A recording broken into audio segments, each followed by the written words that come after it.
दीपम ज्योति परम ब्रह्म दीपम ज्योति जनार्दन दीपम ज्योति हरे पाप संध्या दीप नमस्तुते तम पुंडरी कक्षो मंगलाय तन्नो हरि माधव माधव विष्णु माधव माधव सर्वकार्येषु माधव प्रसन्न वदनं ध्याये सर्वविघ्नोपशान्तये शान्ताकारं कमलनयनं योगिर्विद्यानगम्यं वन्दे विश्वमनोमहासारं श्यामलशान्तमूर्ति वन्दे योगाभिरामं रघुकुलतिलकं राघवं रावणाय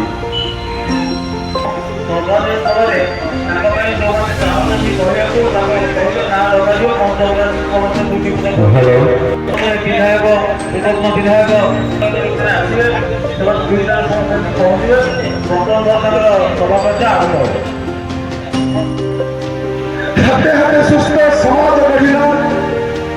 निज भलमंद पछकु रखिला अभिमान करी छाड़ी चलीगला आमठू मधुर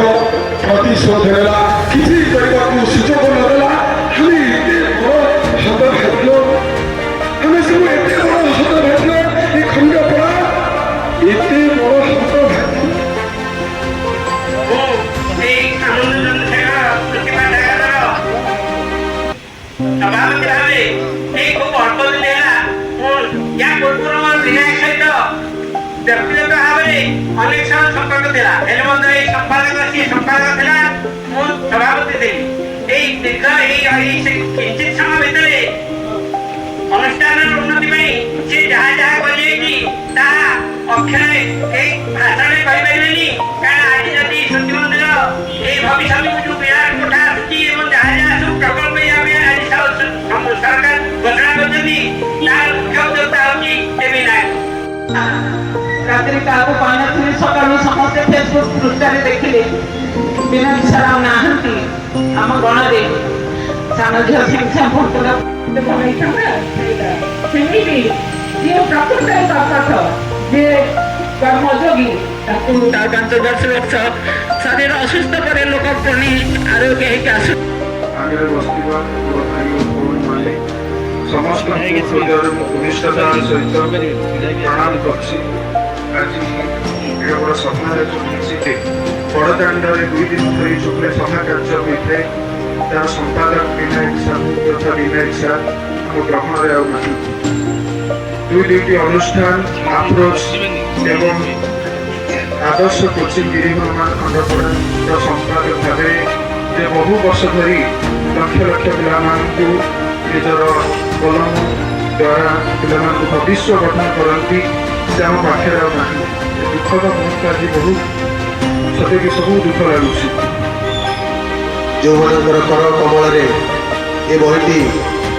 प्रकाशित होती समस्त भाग्य जुटी न थाए समस्त बर्तमान जे वरिष्ठ अच्छा बयस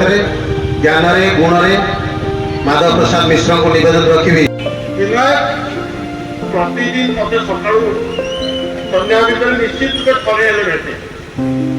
आज नुहे मुझे देखिए प्राय आज को 20 वर्ष है प्रतिदिन मत किसी ना किसी गोटे कम भेट किसी कथा गोटे साधारण विश्वास सम्मानित जदि राति कुकुर क्रंदन ध्वनि करे राति अगस्त 6 तारीख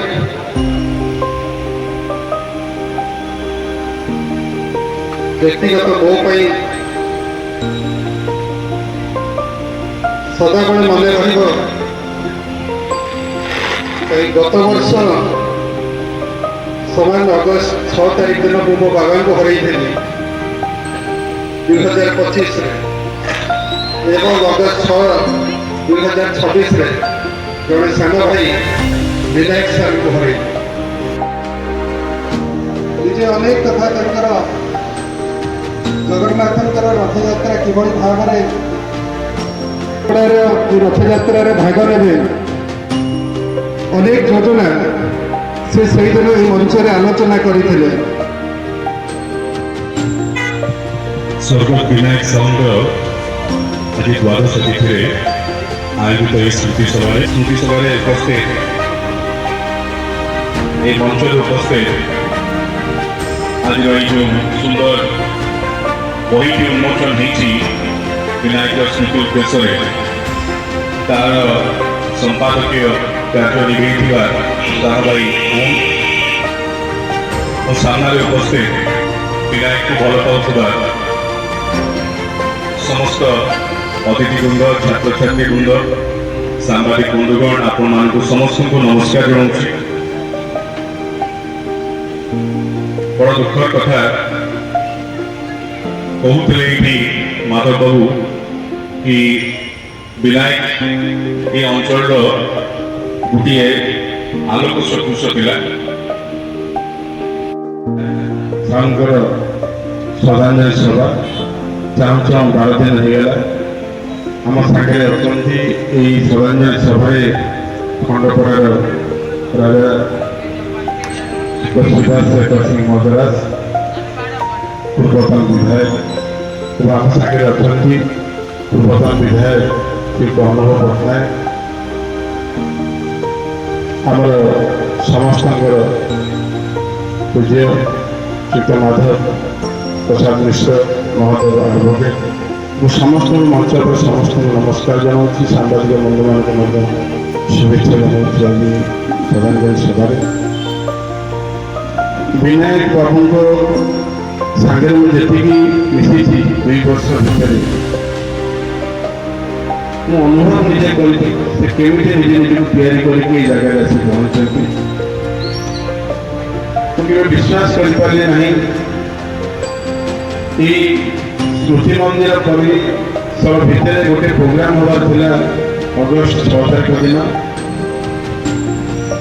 जो दिन कथबार्ता गोटे दिन पूर्व विनायक से पठाणी सामंत माटी माटी जीव और सन्थ अभिलाष माटी आसूसी भारतीय जनता पार्टी ऑफिस में आम गोटे बड़ आकार गोटे सभा करवा प्रसेसन कर माटी ना पठाणी सामंत माटी विनायक बाबू टेलीफोन रखु विनायक बाबू मना कर जगह सर्वे कर से बाबू कहते बाहर स्पंसर आनी आम केमी ये भोजन समारोह आपके भले करवा से था मत कहले आज्ञा